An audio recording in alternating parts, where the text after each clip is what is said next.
는 최고의 삶의 질을 누리도록 하시려고 이런 제목으로 설교를 제가 준비하고 있는데, 제가 준비하면서 어렸을 때 기억을 하나님께서 떠올려 주셨어요. 우리 어머니가 동대문 시장에 가셔서 이렇게 옷감을 떼어다가 이렇게 이고 다니면서 임질 보따리 장사를 했어서 저를 키우셨어요. 우리 어머니가 이렇게 이제 장사를 나가 한 10리, 20리 떨어지는 데로 이렇게 그 옷감을 이렇게 메고 가셔가지고 그 동네에 가서 이제 한 집에 들어가서 이렇게 옷감을 풀어놓잖아요. 쫙 이렇게 풀어놓으면은 동네 여인들이 다 이렇게 모여드는 거야. 모여들어가지고 그 옷감 구경을 하는 거예요. 그래가지고 이제 마음에 들면은 이제 사가지고 가서 윗돌이고 치마고 옷을 그때는 지금과 같이 이렇게 기성품 옷이 없었어. 다 집에서 손수 여인들이 그 다 옷을 만들어서 입었어요. 그러니까 여인들의 삶이 얼마나 바빴는지 몰라요. 참 우리나라 여인들은 대단한 여인들이에요. 예. 이제 이렇게 하려고 이제 그 집에 와서 이제 옷감을 이렇게 들여다보는 거예요. 살만한 옷이 왔나 하고. 근데 그분들이 오면은 이렇게 이제 옷감을 만져보는 거예요. 그 다음에 옷감의 이게 질을 보는 거죠. 옷감 질을 좋은 것을 사려고 하는 것이 그 여인들의 그런 마음이었던 것 같아요. 그래서 만져보고 문질러도 보고 심하면은 태워도 봐, 태워. 옷감을 이렇게 떼갖고 실 뽑아갖고 태우는 거야. 왜 그랬냐면 그때 이렇게 나일론 그 천이 막 나와갖고 인기를 끌었을 때거든요. 나일론인가, 면인가, 비단인가. 그때 최고가 비단이에요. 실크. 이게 분별하라고 그렇게 한 거예요. 좋은 옷을 만들려 입으려면은 그 좋은 옷은 옷감의 질에 달려 있잖아요. 그렇기 때문에 이 질을 굉장히 중요시 여겨서 질감 좋은 옷감에 많은 돈을 투자해도 시골에 있는 그 아낙네들이 돈이 어디 있어요? 돈도 없고 그때 옷감을 사면은 홍이고 이렇게 쌀이고 그걸로 대신 이렇게 주는 거예요. 그랬는데도 이 좋은 이 옷감을 잡으면 돈 아끼지 않고 이렇게 투자하는 그렇게 그런 모습을 보면서 참 그 여인이 그런 마음이 있구나 그런 것을 느꼈어요. 특별히 이 비단과 같은 옷감을 귀하게 여겼던 것을 제 어린 나이에 이렇게 가끔가다 이렇게 가서 이렇게 봤는데 그것이 아직도 생생하게 기억에 남아요. 옷 하나 만드는 옷감에도 질이 좋은 옷감을 이렇게 선호를 하는데 우리의 삶의 질도 좋은 질을 선택해야 된다는 것을 말씀을 드리고자 하는 거예요. 우리의 삶에도 질이 있다는 거예요. 질이 좋은 삶이 있고 질이 낮은 삶이 있잖아요. 잘 알다시피 질이 좋은 삶은 윤택하고 활기가 넘치고 서로 인격적으로 대해줌으로 서로 행복해지는 삶이고, 그러나 질이 낮은 삶은 매일 다투고 충돌하고 불평만 하고 하면은 질이 안 좋은 삶이잖아요. 그리고 자신만 그런 질이 낮은 삶을 누릴 뿐만이 아니라 그런 집안에서 자라는 아이들에게도 질이 좋은 삶을 누리도록 자라가기가 힘들게 되는 거예요. 그러나 질이 좋은 가정에서 자라면 행복하고 즐겁고 아름답게 자라게 되는 거예요. 그렇기 때문에 우리를 사랑하시는 하나님께서도 우리에게 질이 좋은 삶을 살게 하시고 싶어 하셔요. 그래서 하나님은 이렇게 저렇게 가르치면서 공을 들이시는 거예요. 저와 여러분들에게. 여러분들은 그렇다면은 하나님이 가르쳐 주시고 물려주시고 공을 들여주시는 질 좋은 삶은 어떤 삶이라 말할 수 있을까요? 그것은 한마디로 표현을 한다면은 서로 사랑하는 삶을 사는 거예요. 질 좋은 삶은 어떤 삶이라고 할 수 있다고요? 그것은 한마디로 표현을 한다면은 서로 사랑하는 삶을 사는 것이라는 거예요. 그래서 하나님께서는 우리에게 사랑하며 살게 하시고 싶으신 거예요. 삶의 질 중에서 사랑하며 사는 삶만큼 질이 좋은 삶은 없는 거예요. 왜냐하면 사랑의 삶은 모두를 만족시키고 행복하게 하기 때문이죠.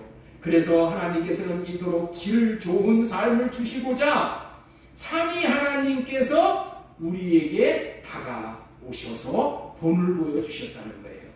성부 하나님, 성자 하나님, 성령 하나님, 삼위 하나님은 최고의 삶의 질을 누리시는 분이에요.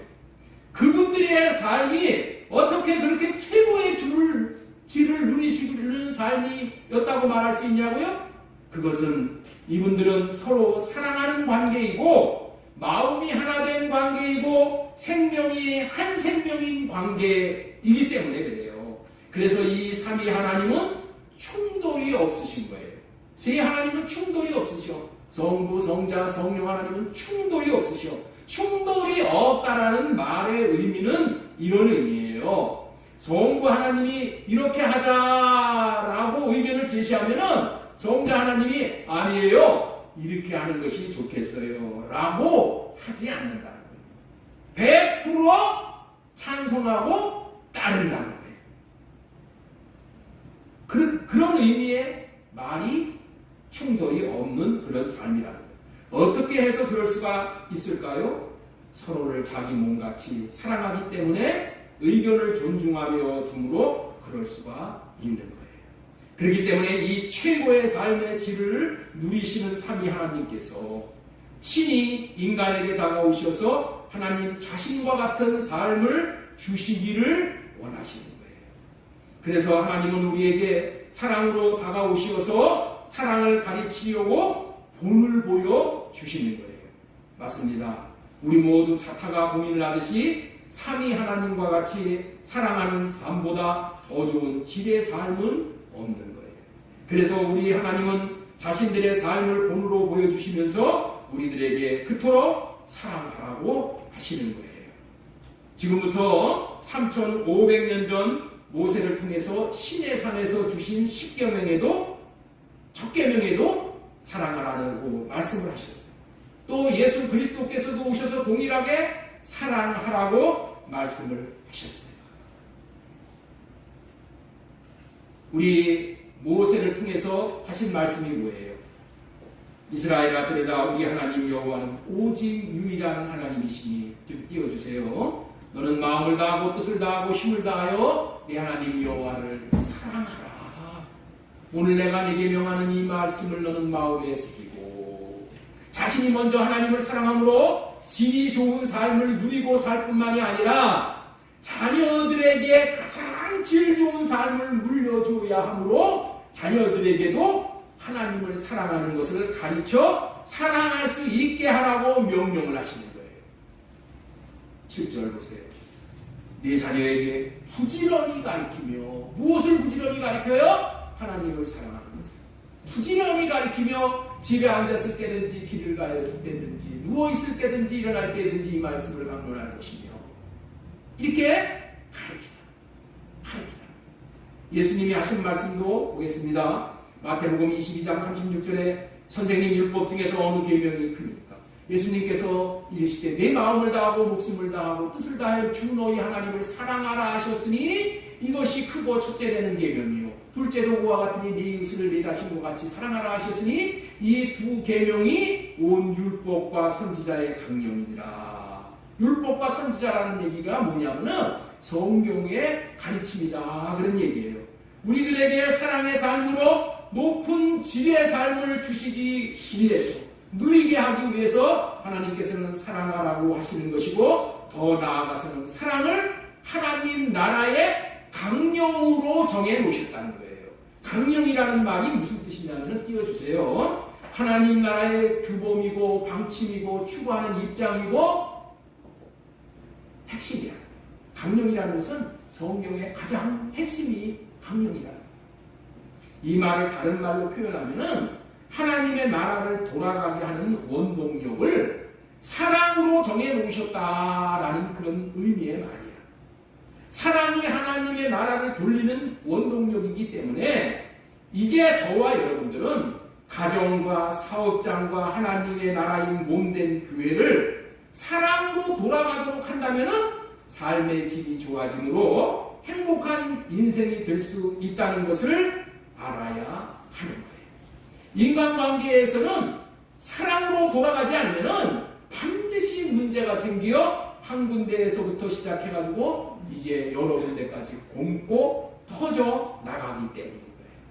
이러한 문제가 발생되지 않고 질이 좋은 관계가 되게 하기 위해서 먼저는 하나님과의 최고의 관계가 되게 하기 위해서 하나님을 사랑하라고 하는 것이고, 인간관계에 있어서 최고의 질을 갖도록 하시기 위해서 서로 사랑하고 원수까지 사랑하라고 하시는 것임을 믿으시기 바랍니다. 그렇습니다. 하나님의 나라는 무엇으로 돌아가는 나라라고요? 사랑으로 돌아야지 이게 도는 거예요. 우리 이 피가 돌듯이 돌아야 돼. 맥히면은 문제가 생기는 거예요. 그러니 사랑으로 공급하지 않으면은 맥히는 거예요. 그래서 오늘은 이토록 최고의 삶의 질을 누리게 하시려고, 최고의 삶의 질을 누리게 하시려고라는 제목으로 하나님의 말씀을 대언하도록 하겠습니다. 첫 번째 전하고 싶은 말씀의 소제목은 사랑의 계명을 지키는 자에게 누리게 하신다. 우리 한번 따라서 한번 하겠습니다. 사랑의 계명을 지키는 자에게 누리게 하신다. 서론에서 최고의 삶의 질을 누릴 수 있도록 하는 것이 사랑이라고 말씀을 드렸죠. 그렇다면 도대체 사랑이 무엇이길래 누림을 줄 수 있게 하는가? 사랑이 도대체 무엇이길래 누림을 줄 수 있게 하는가에 대해서 먼저 전하고자 하는 거예요. 우리 요한복음 14장 21절 말씀, 나의 계명을 지키는 자라야 나를 사랑하는 자리, 이렇게 말씀을 하고 계셔요. 사랑하는 것이 무엇인가를 먼저 정의를 내려주시죠. 사랑은 말로 하는 것이 아니라 주님의 계명을 지키는 것이다. 주님이 사랑하라고 우리에게 계명을 주셨잖아요. 이 계명을 지키는 것이다. 계명 중에 특별히 주님의 계명을 지키는 거예요. 나의 계명을 지키는 자라야, 이렇게 말씀하고 있잖아요. 나의 계명을 지키는 자라야 나를 사랑하는 자니, 이렇게 말씀하셔요. 사랑이라는 주님의 계명, 하나님의 계명을 지키는 것인데, 하나님이 하라고 하는 것을 순종하는 것인데, 그 보상이 얼마나 크겠어요. 하나님의 말씀을 순종함에 대한 보상은 놀라운 거예요. 자녀들이 부모의 말에 순종을 해도 보상이 있잖아요. 구두를 닦아놓으라고 해서 구두를 닦아놓으면은 용돈을 주든가 무슨 선물을 주든가 뭔 보상이 있잖아요. 그런데 하나님의 계명인 사랑하라는 말씀에 순종을 하면은 얼마나 보상이 크겠냐는 거예요. 이러면 이 말씀을 이렇게 우리가 접하면서 야, 왜 사랑하라고 했는가? 하나님은 사랑의 하나님이에요. 반드시 상 주시는 분이라는 것을 여러분들 믿으셔야 돼요. 믿으셔야 돼요. 사랑하라는 말에 순종을 하면은 보상이 큰 것인데, 그 보상은 뭐냐면은 사랑의 누림이 있다는 거예요. 우리가 사랑을 하면은 사랑을 함으로 말미암아서 누림이 있다는 거예요. 누림. 사랑하면은 누림의 보상이 숨겨져 있는 거야. 사랑하라는 말에 누림의 보상이 있다는 것이 숨겨져 있는 거야. 사랑의 계명에 담겨져 있는 비밀이 있다는 거야. 사랑의 계명을 순종해 본 사람만 그 누림을 경험하게 되는 것이 사랑의 계명에 담겨있는 비밀인 거예요. 하나님께서 우리들이 하나님을 사랑하는 것이 무엇인지를 정의해 주셨다고 했죠? 사랑이란 뭐라고 했죠? 행함으로 보여주는 것이 사랑이에요. 사랑은 그냥 마음만 먹는 게 아니라, 입으로만 사랑한다고 하는 게 아니라 행함으로 보여주는 것이 사랑이라고 말씀을 하는 거예요. 받기만 하려고 하는 것이 사랑이 아니라 내가 행함으로 보여주는 것이 사랑이라고 말씀을 하고 계셔요. 하나님께서는 우리들에게 이렇게 사랑하라는 주님의 계명을 지킴으로 우리가 주님을 사랑함을 보여달라고 하시는 분인 거예요. 지금도 하나님은 우리가 하나님의 계명을 지키는 것으로 우리 자신이 하나님을 사랑하고 있는지를 보여주시기를 바라고 계신다니까. 하나님의 계명을 지키는 것으로만 자신이 하나님을 사랑하는지를 보여줄 수가 있는 것이고, 그런 보여줄 수 있는 사랑은 참된 사랑이라고 하신다는 거예요. 왜냐하면 사랑은 말로 하는 것이 아니라 몸으로 하는 것이기 때문에 그렇다는 거예요. 몸으로 하는 것은 다 보여줄 수 있잖아. 다 드러나잖아. 그래서 이렇게 말씀을 하시는 거예요. 나의 계명을 지키는 자라야. 나의 계명을 지키는 자라야 나를 사랑하는 자니. 하나님의 계명을 지키는 것으로 자신이 하나님을 사랑하는지를 보여달라고 하시는 분, 보고 싶어 하시는 분이 하나님이십니다. 이 말을 다른 말로 하면은 자신이 하나님을 사랑한다는 것을 주님의 계명을 지킴으로 증명해 달라고 요구하시는 말씀입니다. 우리가 하나님을 사랑한다는 것을 계명을 지킴을 통해서 증명해 달라는 거야. 내가 하나님을 사랑하는지가 아닌지를 증명해 달라 하시는 거야. 사랑하는 남자가 여자를 사랑한다는 표시로 장미꽃을 들고 가면은 여자가 감동을 먹잖아요. 왜 그래요? 장미가 아름다워서가 아니라 남자가 자신을 사랑한다는 것을 행동으로 증명해 주니까 그 남자의 사랑함이 믿어지기 때문에 행복해서 그러는 것이잖아요. 오늘 한번 장미를 사가지고 가서 사랑을 한번 증명해 보시기 바랍니다. 예, 요한일서 5장 3절 말씀 보겠습니다. 하나님을 사랑하는 것은 이것이니 우리가 그의 계명들을 지키는 것이다. 요한일서 5장 2절에도 우리가 하나님을 사랑하고 그의 계명을 지킬 때에 이로써 우리가 하나님의 자녀를 사랑하는 줄을 아느니라. 그렇습니다. 사랑하는 말에 순종을 하면 보상이 큰 것인데 그 보상은 사랑의 누림인 거예요. 사랑하면 누림의 보상이 반드시 숨어져 있는 거예요. 사랑의 계명을 순종해 본 사람만 그 누림을 경험하게 되는 것이 사랑의 계명에 담겨져 있는 비밀인 것입니다. 지금까지는 사랑의 계명을 지키는 자에게 누리게 하신다는 말씀을 전해드렸습니다. 자, 두 번째로 전해드리는 말씀. 하나님을 사랑하는 자에게 더 크고 깊은 생명의 누림을 주신다. 우리 한번 따라서 한번 하겠습니다. 하나님을 사랑하는 자에게 더 크고 깊은 생명의 누림을 주신다.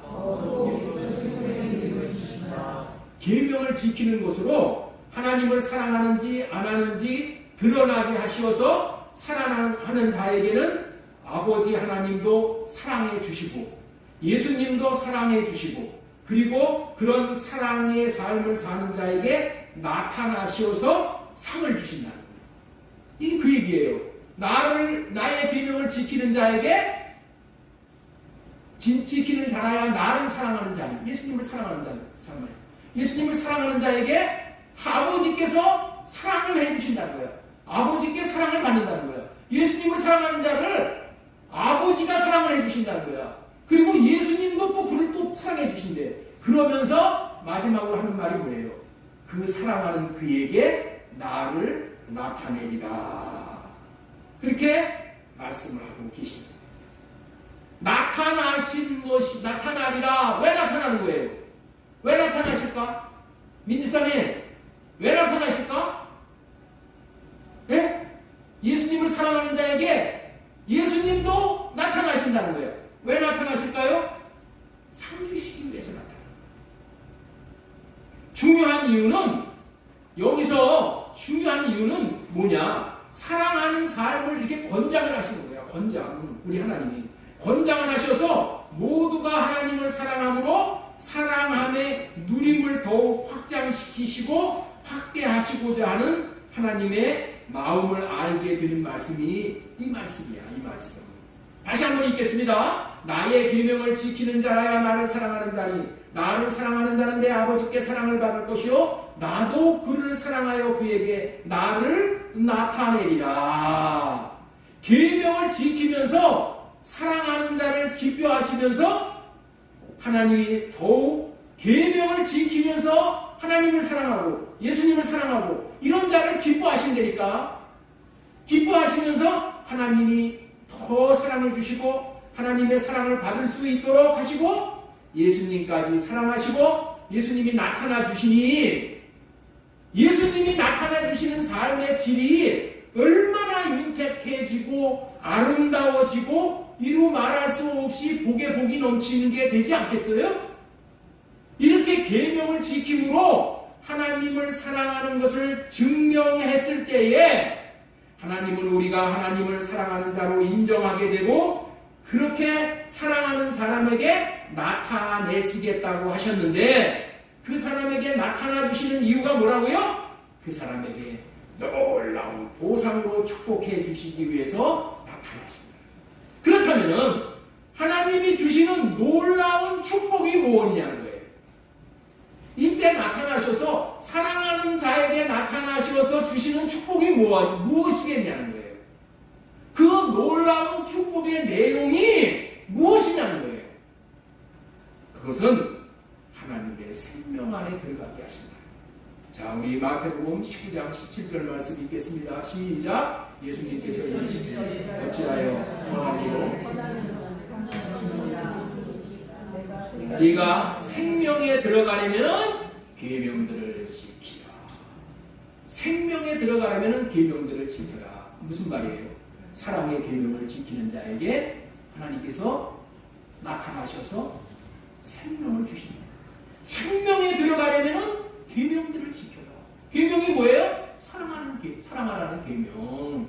계명을 지키는 사랑을 했을 때 생명 안에 들어가게 해주신다는 말이에요. 여러분들 누림 중에 으뜸되는 누림이 하나님의 생명 안에서 누리는 누림인 거예요. 하나님의 생명 안에서 다시 말해서 하나님 안에는 모든 것이 부족함이 없기 때문에 누림도 충만한 누림을 누리게 되는 거예요. 여기서 잠시 누림에는 단계가 있다는 것을 말씀드리고 싶은 거예요. 누림의 첫 번째 단계가 뭐예요? 사랑함으로 삶의 질을 누릴 수 있게 하는 것이라고 첫 번째 계지에서 말씀을 드렸죠. 사랑함으로 말미암아서 삶의 질이 정말 윤택한 삶의 질을 누릴 수 있다라고 말씀을 드렸죠. 사랑함으로 누리는 누림이 있어. 그 누림보다 더 크고 놀라운 깊은 누림은 생명을 어둠으로 누리는 생명의 누림이라는 거예요. 이 생명의 누림이에 여기에 우리의 시야가 열려야 돼요. 그래서 우리 신명기 30장 6절에 이런 말씀을 하는 거예요. 여호와 하나님께서 네 마음과 네 자손의 마음에 할례를 베푸사 너로 마음을 다하며 뜻을 다하여 네 하나님 여호와를 사랑하게 하사 사랑함으로 누리는 누림이 있는 거야. 사랑하게 하사 누리는 누림이 있어요. 그리고 그 누림을 누리면서 사랑을 하면 어떻게 돼요? 하나님께서 나타나셔서 뭘 주신다? 생명을 얻게 하시는 것입니다. 하나님을 사랑함으로 누림을 얻을 수 있는 누림도 놀라운 누림인데 이것보다도 더 크고 깊고 놀라운 누림으로 나아가게 하는 누림이 하나님의 생명을 얻고 누려지는 누림인 거예요. 하나님께서는 저와 여러분들에게 하나님의 계명을 지킴으로 사랑함을 증명해 보이라고 하시는 이유는 이런 생명의 누림을 주시기 위함인 거예요. 이런 생명의 누림의 단계까지 들어갈 수 있게 해주시기 위해서 사랑하라고 하는 거예요. 나는 여러분들이 이 생명을 얻는 누림까지 누릴 수 있게 되시기 위해서 지금부터 이 누림의 차이에 대해서 말씀을 좀 드리겠습니다. 누림, 이 사랑함으로 얻는 누림과 생명을 얻는 누림에 대해서 이거를 분별을 해드리고 싶은 거예요.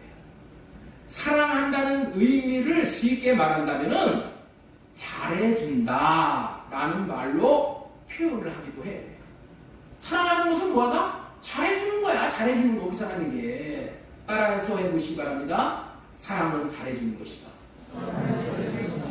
이렇게 잘해주면은 사랑받는 사람은 받아서 기쁘지요. 그리고 이 잘해준 사람은 받는 사람이 기뻐하는 모습을 통해서 또 어떻게 돼요? 같이 기뻐하면서 누림이 있는 거예요. 이처럼 사랑함으로써 반드시 누리는 누림이 있어요. 그런데 이러한 누림은 한계가 있는 누림이야. 잘해줌으로 얻는 누림이기 때문에 아무나 다 누리는 누림은 아니고 잘해준 사람과 그 잘해준 것을 받는 사람만 누리는 거야. 사랑함이라는 몸을 움직여서 행함으로 사랑을 하는 것이니 내 몸을 움직여서 내 몸을 희생해서 사랑을 해야 하는 것이니까 사랑함으로 얻는 누림은 대가를 치르는 누림이야. 대가를 치루어야만 사랑을 함으로 인해서 누림을 누릴 수가 있는 거예요. 그렇기 때문에 사랑의 수고라는 대가를 치르지 않으면은 누림이 없게 되는 누림이니까 누림을 얻는 것이 만만치 않게 된다는 거예요. 좀 더 설명을 한번 해드릴게요. 사랑은 잘해주는 것입니다. 잘해주려면 힘들어요? 힘 안 들어요? 힘들어. 그러니까 어떻게 돼? 다 사랑을 못 해주는 거예요. 사랑함으로만 누림을 누릴 수 있는데 힘들다고 사랑을 포기하면은 그러면은 누림은 없는 것이고, 그러나 나는 힘들어도 나 자신을 돌보지 않고 사랑을 하면은 누림을 얻을 수가 있는 거예요. 그렇기 때문에 사랑의 누림은 대가를 치르는 누림이라고 말하는 거예요. 예수님이 우리를 사랑함으로 자신은 고통스러워도 자신은 죽음에 던져짐으로 인해서 십자가를 짐으로 말미암아 우리를 사랑하셨잖아요. 그래서 우리들에게 지금도 찬양과 경배를 받으실 뿐만이 아니라 왕과 구주로서의 누림을 얻으시고 계시는 거 아니야, 우리 주님이 지금. 그렇죠? 예수님도 사랑함으로 십자가를 지시지 않으셨다면 이런 왕과 구주됨의 누림은 없는 거야. 그렇기 때문에 사랑함으로 누리는 누림은 한계가 있다는 거예요. 잘해주는 사랑으로 누려야 하니 잘못해주는 경우에는 누림이 없게 되는 것이므로 매번 잘해줄 수만은 없는 것이므로 누림에 제한이 있다는 말을 하고 싶은 거예요. 육신을 지니는 사람은 육신에는 한계가 있잖아. 매번 잘해줄 수가 없잖아. 사랑의 누림을 주는 것이 좋은 것임에도 불구하고 누릴 수 있는 한계가 있다는 거예요. 그럼에도 불구하고 내가 의지를 들여서 사랑하는 자, 도무지 사랑할 수 없음에도 불구하고 예수님과 같이 사랑할 수 있는 자들에게는 놀라운 상을 받게 되는데, 그것이 예수님이 나타나셔서 주시는 축복으로 하나님의 생명을 얻게 되는 그런 복을 받게 된다. 환경은 불가능함에도, 현실은 불가능함에도 불구하고 사랑할 수 있는 마음을 구하여 사랑함으로, 다시 말해서 하나님의 계명을 순종함으로 하나님을 사랑하는 자들에게는 하나님께서는 하나님의 생명을 얻게 하심으로 누림 중에 최고의 누림을 얻게 해주신다는 거예요. 이 생명을 얻고 누리는 누림은 사랑함으로 누리는 누림과는 비교할 수 없이 뛰어난 누림이라는 거예요. 생명을 얻은 자만이 누릴 수 있는 누림인 거예요.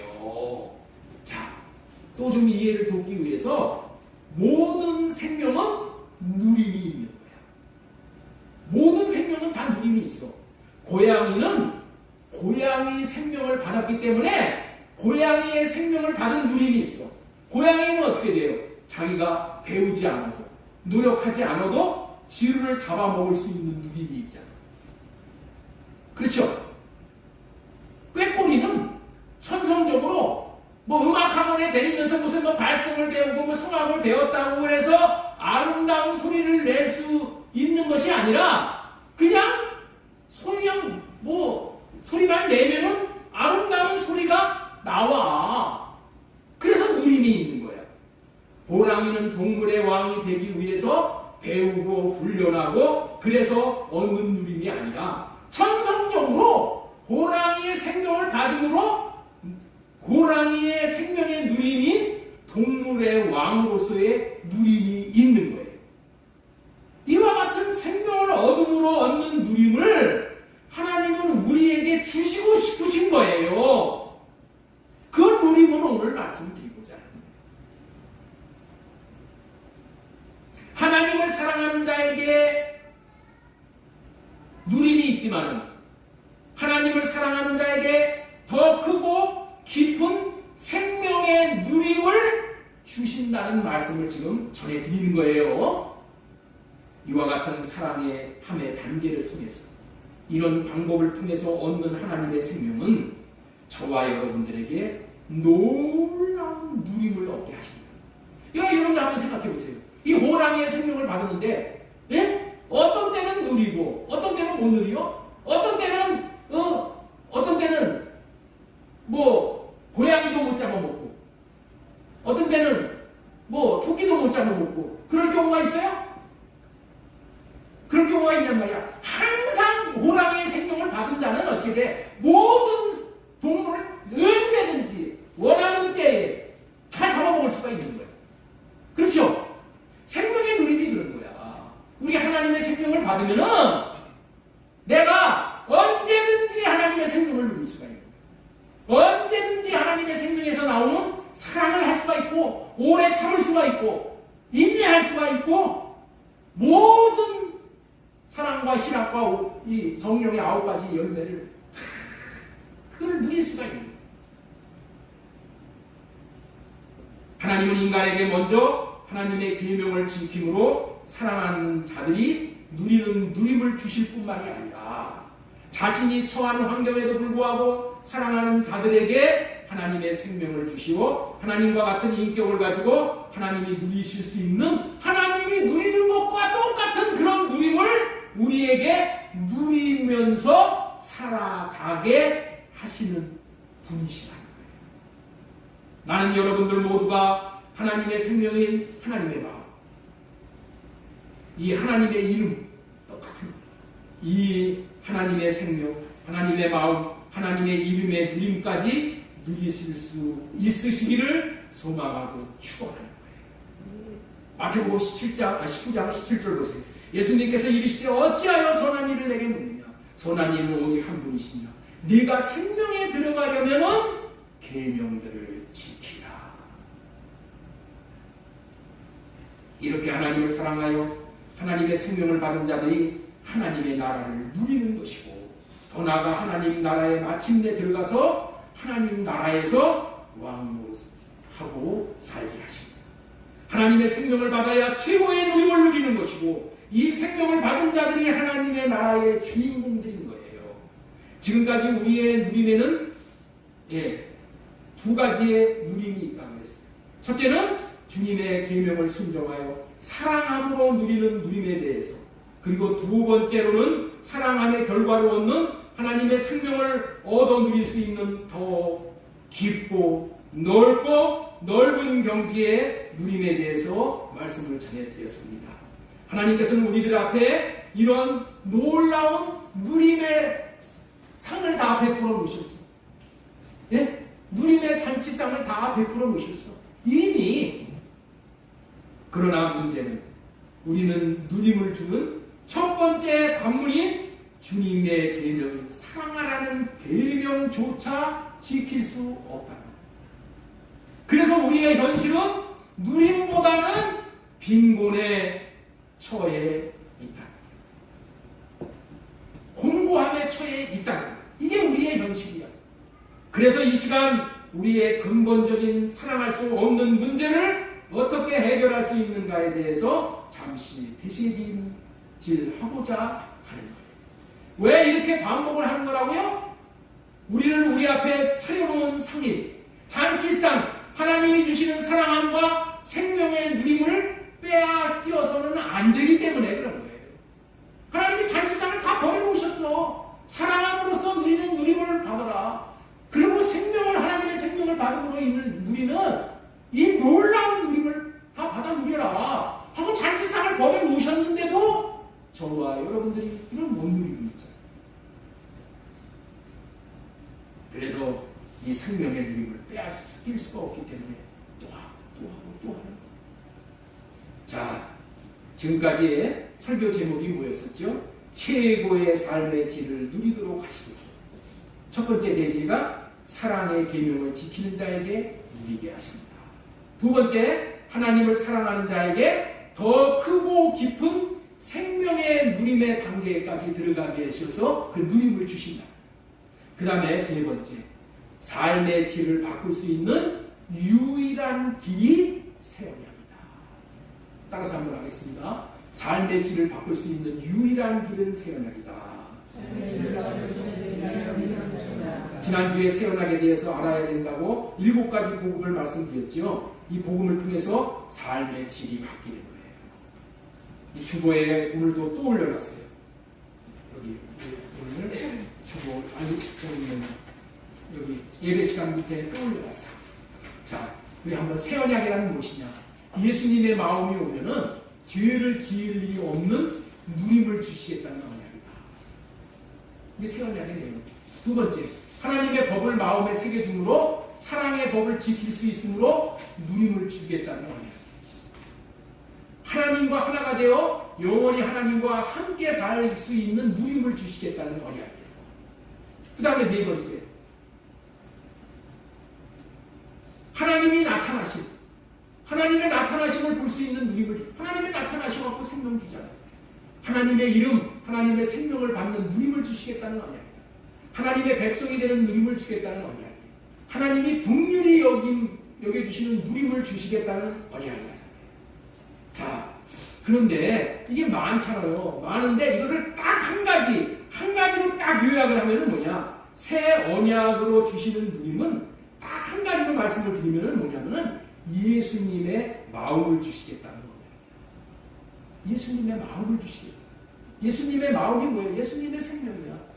예수님의 이름이야. 이걸 주시겠다는 거야. 이 세상에서 예수님의 마음을 받아 누리는 누림보다 더 큰 누림은 없는 거예요. 예수님의 마음은 어떤 마음이에요? 사랑할 수 있는 마음이야. 실제적으로 사랑할 수 있는 마음이잖아요. 이거 다 누구든지 다 공통적으로 인정을 하잖아요. 자타가 공인하잖아요. 예수님은 십자가에서 죽기까지 우리를 사랑하셨잖아.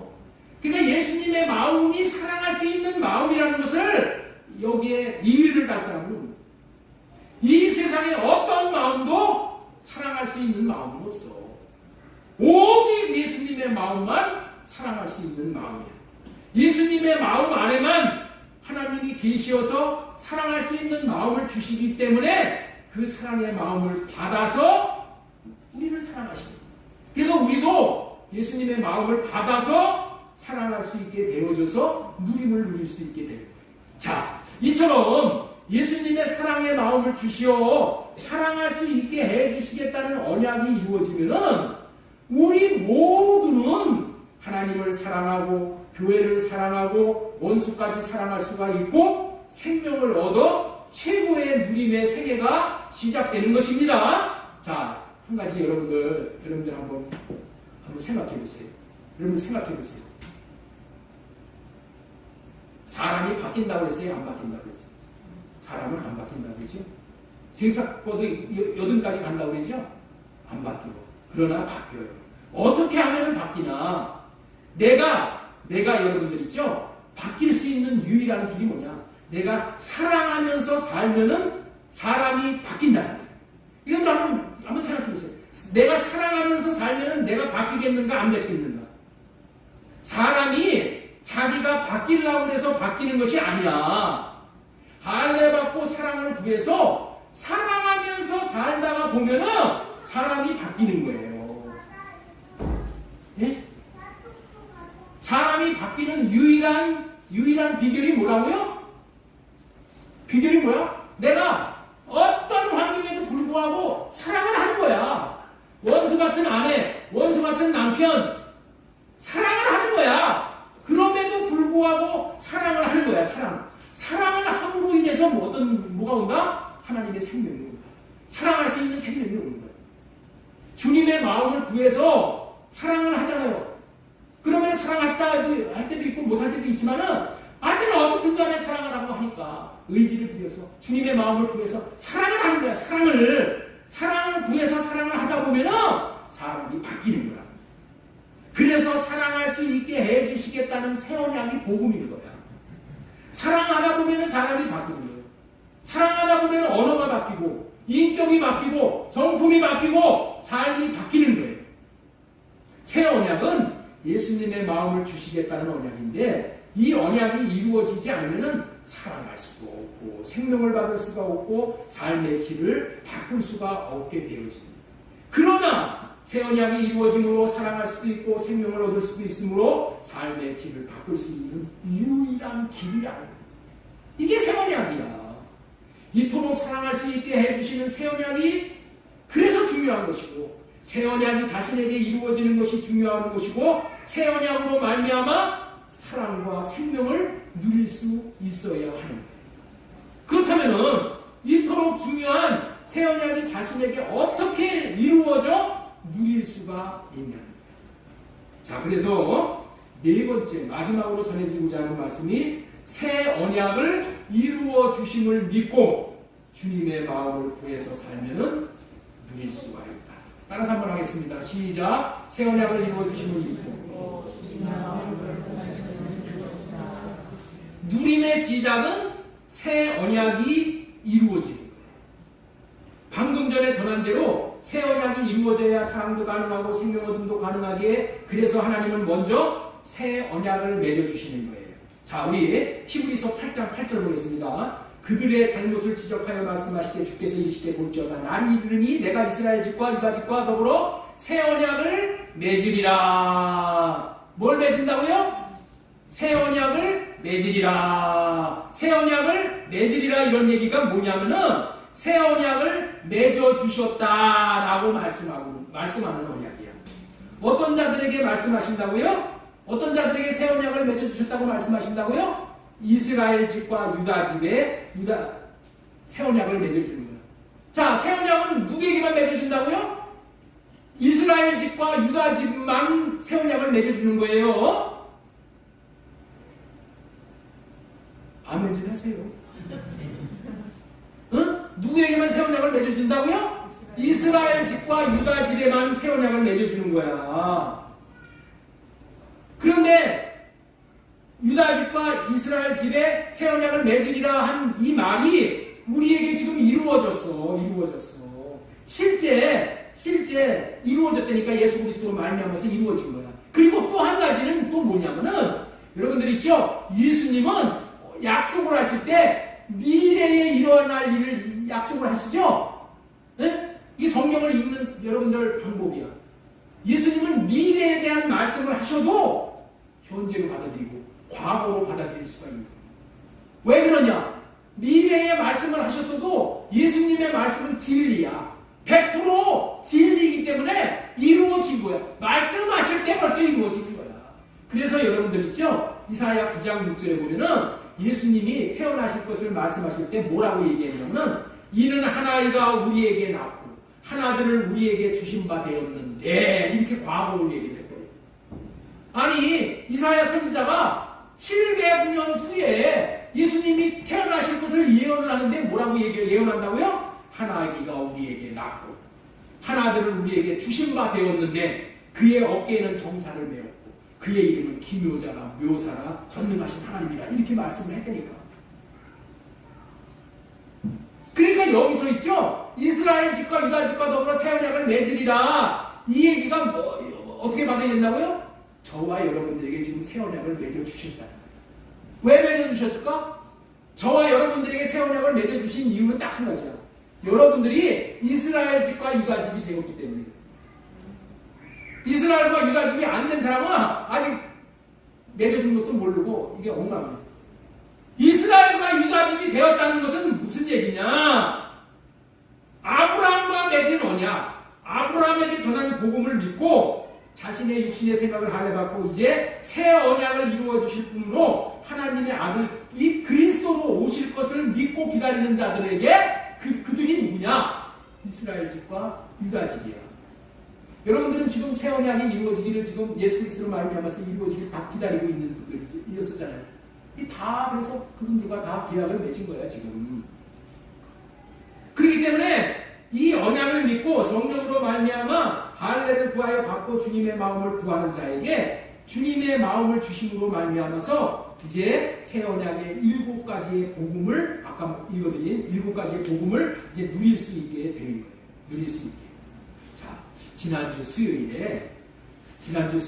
1층에 여기 컴포즈 커피 점이 오픈을 했어요. 프랜차이저 가맹점이에요. 나는 저 사람들이 너무 돈을 많이 투자를 했어. 1억 5천 가깝게 돈을 투자했어. 그래서 저런 사업을 시작하니까 야, 저 사람들 손해보면 어떻게 하나. 내심 걱정을 한 거야. 그리고 기도도 했어요. 아, 저분들 크게 손해보지 않을 수 있도록 하나님 사람 좀 보내주세요. 그런데 저들이 한 달 가까이 내부 인테리어 공사를 하고 그 많은 투자를 하고 이 오픈을 했어요. 목요일 날인가? 오픈을 한 결과는 제 생각과 다르게 많은 사람들이 모여들고 오는 중이야 지금. 아, 신기하더라고요. 응? 많은 사람들이 모여오더라고요. 제가 거기 와가지고 주문한 커피를 이렇게 받으려고 테이크아웃 줄을 서 있는 것을 보니까 제가 그래서 아니 저런 사람들이 어디서 저렇게 몰려왔나 할 생각이 들 정도로 사람들이 와서 줄을 서더라고요. 제가 가맹점 사장님과 대화를 하면서 이 사장이 커피에 대해서 영업 기술에 대해서 아무것도 모르는 직장 생활하는 그런 사람이더라고요. 그냥 무작정 그냥 시작을 한 사람이야. 그럼에도 불구하고 사람들이 몰려 들어가지고 사가는 것을 보면서 아래 컴포즈 가맹점은 저 점포를 통해서 누림을 얻고 있다는 생각이 들었습니다. 그렇죠? 사람들이 많이 모이면은 저 가맹점 낸 사람은 누림이잖아, 그게. 아니, 저 사람들에게 돈 버는 게 누림이잖아.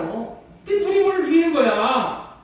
어떻게 해서 커피 사업에 대해서 아무것도 모르는 사람이 아는 것도 배운 것도 없는 사람이 어떻게 누림을 누릴 수가 있냐는 거예요. 어떻게 누림을 누릴 수 있냐는 거예요. 딱 한 가지야. 누림을 줄 수 있는 프랜차이저를 잘 택한 거예요. 예? 프랜차이저를 잘 택한 거예요.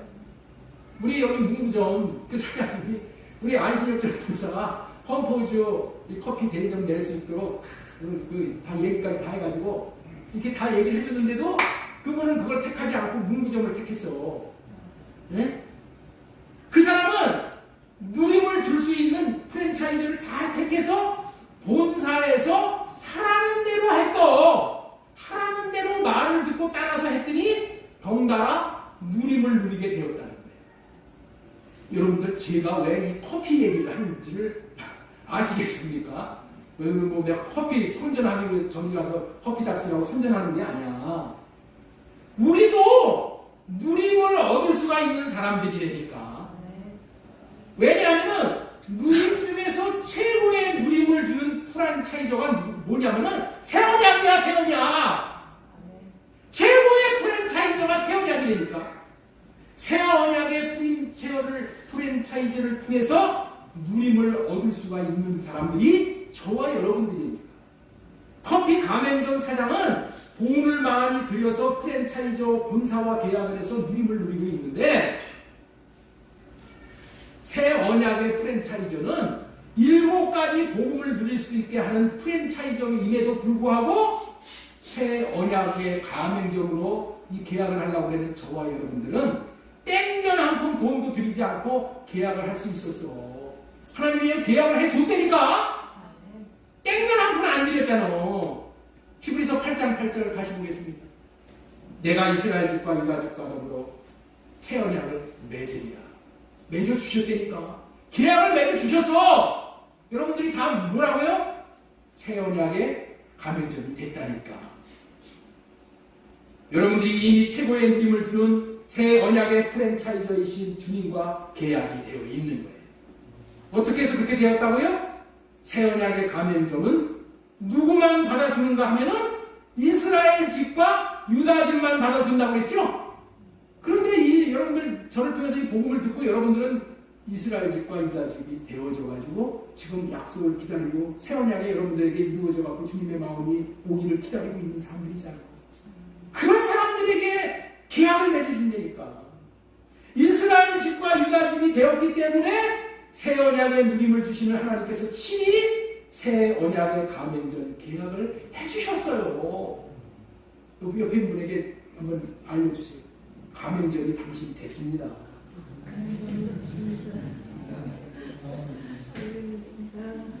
이 더 좋은 언약과 이미 계약 체결을 다 해주셨기 때문에 이제는 저와 여러분들이 새 언약으로 장사를 시작하면 되는 거야. 새 언약으로 장사를 시작하면 되는 거야. 예? 그래서 새 언약을 이루어 주심을 믿고 주님의 마음을 구해서 살면은 누릴 수가 있게 된다.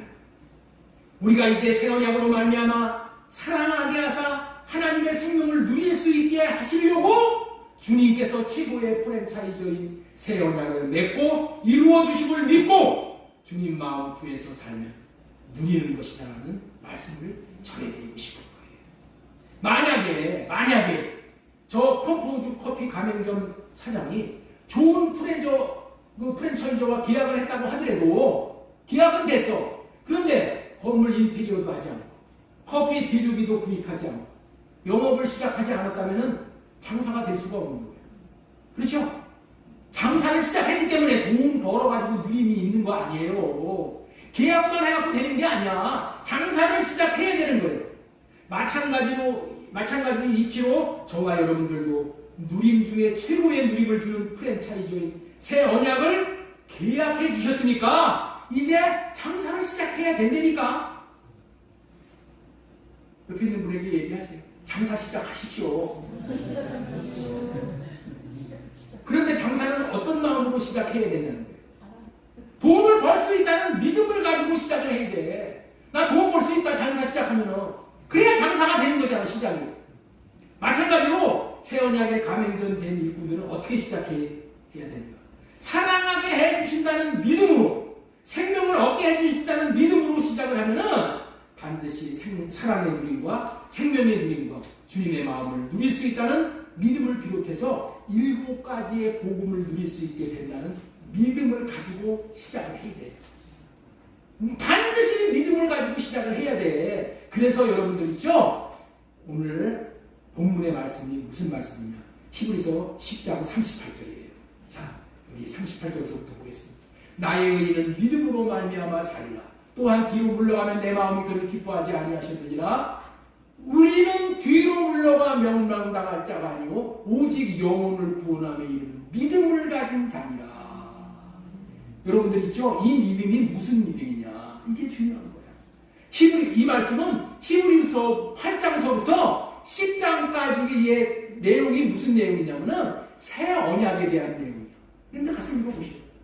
8장, 9장, 10장이 새 언약에 대한 내용이야. 새 언약의 내용. 그래가지고 10장의 마지막 장에서 너희들 아무리 내가 새 언약을 이루어줘도 믿지 않으면 소용이 없다. 믿어라, 믿어. 믿으면 영혼의 구원함에 이르는 생명을 얻게 된다. 이 얘기를 지금 하는 거예요. 우리는 새 언약이 이루어져야 멸망당하지 않게 되는 것이고, 다시 말해서 영혼의 구원함에 이를 수 있는 것인데, 그것은 새 언약을 믿는 믿음을 가진 자라야 가능한 것임을 말씀해 주십니다. 다시 한 번씩 우리 한번 세 번역으로 읽겠습니다. 우리는 뒤로 물러나서 멸망할 사람들이 아니라 믿음을 가져 생명을 얻을 사람들입니다. 새 언약을 믿음으로 하나님의 생명을 얻는다는 거예요. 믿음으로 구해서 새 언약을 맺고 믿음으로 새 언약이 이루어져 사랑을 공급받고 믿음으로 사랑하는 장사를 해야 되는 거예요. 사랑하는 장사를 하는 거야. 장사가 뭐야? 가가지고 사랑을 하는 거야. 그러나 이렇게 하나님의 생명을 주시겠다는 새 언약을 믿고 사랑을 구해서 사랑으로 장사를 하지 않는 자들은 절대로 하나님의 생명을 얻을 수 없다는 거예요. 자, 요한일서 2장 25절. 그가 우리에게 약속하신 것은 이것이니 곧 영원한 생명이다. 저는 초등학교 5학년 때서부터 신앙생활을 했어요. 그런데 이런 말씀을 무슨 뜻인지를 몰랐어. 무슨 뜻인지를 몰랐어. 그리고 믿음만 가지면은 믿음을 가지고 구하면 하나님이 다 들어주신다. 이것만 알고 이런 사업만 했어. 우리에게 하나님께서 약속하신 것이 뭐라고요? 생명을 주시는 거야. 생명. 오직 하나님의 관심은 생명을 주시는 거 외에는 없어. 그런데 여러분들이나 저는 생명 없는 데는 관심이 없어. 하나님은 우리에게 오직 한 가지 약속하신 것은 뭐냐? 생명을 약속하신 거예요. 영원한 생명을 약속하신 거예요. 그가 우리에게 약속하신 것은 이것이니 곧 영원한 생명입니다. 생명을 주시겠다는 약속 외에는 하나님이 하신 적이 없다니까. 그런데 우리는 지금 어떻게 살아? 나 예수 믿었으니까 나 생명 얻었어. 이리고 지금 딴짓한다니까. 여러분들 있죠? 생명을 어떻게 얻는지를 모르는 거야. 나는 이 목사가 된 것을 얼마나 참 기쁘게 생각하냐면, 내가 목사가 되지 않았으면 이런 말씀에 대해서 나는 열려지지가 못한 거예요. 하나님이 성경에서 뭘 얘기하는가를 내가 분명히 알게 돼요. 하나님의 관심은 오직 우리에게 하나님의 생명을 주는 거니까, 하나님의 생명을 줘가지고 하나님의 생명을 누리는 자가 되게 하시는 것이 하나님의 꿈이고 목적이고 하나님의 소원이니까. 그래서 믿음이 무엇인지를 알아야 돼. 생명을 얻게 되는 것이 믿음이야. 생명을 주시겠다라는 그 언약을 믿는 거야. 자, 우리 한번 이 시므리서 10장 39절 마지막 지나고 나서 이제 뭐가 나오냐면은 믿음장이 나와. 이 믿음이 이렇게 중요한 것이다. 이 새 언약을 믿어야 된다. 그래야 생명을 얻는다. 이 얘기가 끝난 다음에 10장으로 나와. 11장으로 나와. 11장에 한번 보세요. 자, 11장 1절. 믿음은 바라는 것들의 실상이요 보이지 않는 것들의 증거니 선진들이 이로써 증거를 얻었습니다. 믿음이 없이는 하나님을 기쁘시게 하지 못하나니 하나님께 나아가는 자는 반드시 그가 계신 것과 또한 그가 자기를 찾는 자에게 상주신 이심을 믿어야 할지니라. 이 말씀이 너무나도 중요한 말씀이야. 그런데 이 말씀을 내가 너무나도 오해를 하고 살았다니까. 아이고, 나 사업을 할 때 어디 가서 이제 입찰이 하나 떨어져 있어. 입찰이 떨어지면 하나님 반드시 나에게 이 입찰이 내가 낙찰이 되게 해주실 줄로 믿습니다. 이러고 살았다니까. 여기서 말하는 믿음은 그런 믿음이 아니에요.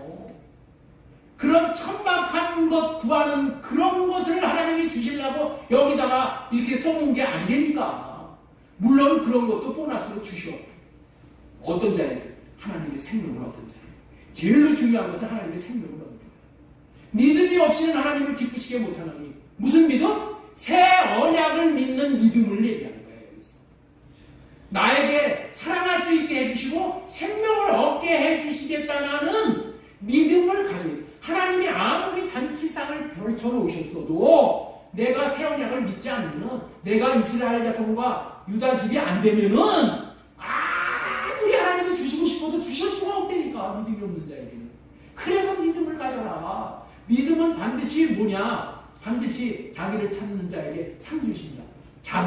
믿음은 바라는 것들의 실상이라고. 내가 이거 이렇게 나왔으니까, 내가 믿음을 가지고 기도해가지고 반드시 이루어진, 부르짖고, 밤새우고, 금식기도 하고, 이런다고 되는 게 아니에요.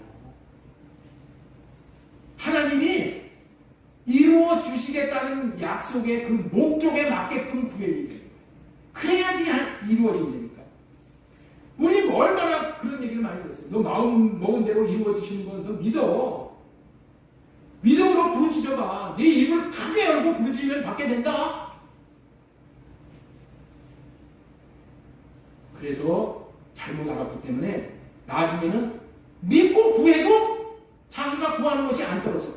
그러면 어떻게 돼요? 에이, 하나님은 약속을 지키긴 뭘 지켜. 믿고 구하면 다 주신다고 했는데, 에이, 하나님은 거짓말장이야. 나 하나님 신뢰할 수가 없어. 더 심하면 뭐라 그래? 하나님 죽었어. 하나님 죽었어. 이래가지고 어떻게 돼요? 하나님을 다 떠나. 하나님은 정욕으로 구하는 거 안 받아요. 정욕으로 구하는 거 나한테 이루어지면은 큰일 나. 여러분들, 내가 새벽기도 시간에 날마다 하는 소리가 뭐야? 아버지, 나 돈 좀 줘. 아버지, 나 돈 안 주면 나 그냥 뛰어내려가가지고 나 일 벌릴 거.